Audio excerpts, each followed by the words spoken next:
Sir ನಮಸ್ಕಾರ. ಇದೇ land 3 ಎಕರೆಗೆ 5 ಗುಂಟೆ ಕಮ್ಮಿ. ಮಳವಳ್ಳಿ ರಿಜಿಸ್ಟ್ರೇಷನು, ಮಳವಳ್ಳಿ ತಾಲೂಕು. ಅದು ಬಸ್ ಸ್ಕೆಚ್ಚಲ್ಲಿ ಡೈರೆಕ್ಟ್ ರಿಜಿಸ್ಟ್ರೇಷನ್ ಇದೆ. General property, ತಾರೋಡ್ point. ಸರ್ ನಿಮಗೆ ತಾರೋಡ್ ತೋರಿಸ್ತಿಲ್ಲ, ಒಳಗೆ ಬಂದು ತೋರಿಸ್ತಾ ಇದ್ದೀನಿ. 3 ಎಕರೆಗೆ 5 ಗುಂಟೆ ಜಾಗ ಕಮ್ಮಿ. 3 ಎಕರೆಗೆ 5 ಗುಂಟೆ ಕಮ್ಮಿ ಇದೆ. 2 ಎಕರೆ 35 ಗುಂಟೆ ಟೋಟಲು. ಇದು ಒಳಗಡೆ ಒಂದು ರೋಡ್ ಇದೆ, ಬೇರೆ ಜಮೀನಿಗೆ ಹೋಗೋಕ್ಕೆ, ಕೆಳಗಡೆ ಹೋಗೋಕ್ಕೆ ತಾರೋಡ್ ಪಾಯಿಂಟ್ ಇದು. ಈ ಬೌಂಡ್ರಿ ಪೂರ್ತಿ ಏನು ಕಾಣಿಸ್ತದೆ ಬೌಂಡ್ರಿ. ಇಲ್ಲಿ ಅದು ಬಸ್ ಕಲ್ಲಲ್ಲಿ ಹಾಕಿದ್ದಾರೆ ನೋಡಿ, ಅದು ಬಸ್ ಹಾಕಿ ಸ್ಕೆಚಲ್ಲಿ ಆಗಿದೆ. ಫೋರ್ಟ್ಗೇಟಲ್ಲಿ ಆಗಿ ಡೈರೆಕ್ಟ್ ರಿಜಿಸ್ಟ್ರೇಷನ್ ಇದೆ. 2 ಎಕರೆ 35 ಗುಂಟೆ. ಸರ್ ಇವರು ಕುಂಟೆ ಬಂದ್ಬಿಟ್ಟು 1.40 ಹೇಳ್ತಿದ್ದಾರೆ. ಲೈಟ್ಲಿ ನೆಗೋಷಿಯಬಲು. ಜಾಗ ತುಂಬ ಚೆನ್ನಾಗಿದೆ, pure red soil.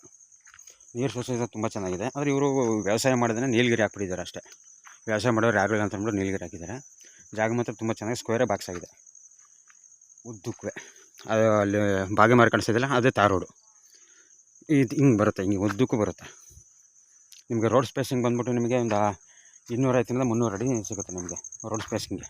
ತಾರೋಡ್ point. Thank you sir. ಕುಂಟೆ 1,40,000 ಹೇಳ್ತಾರೆ, lightly negotiable. Thank you sir.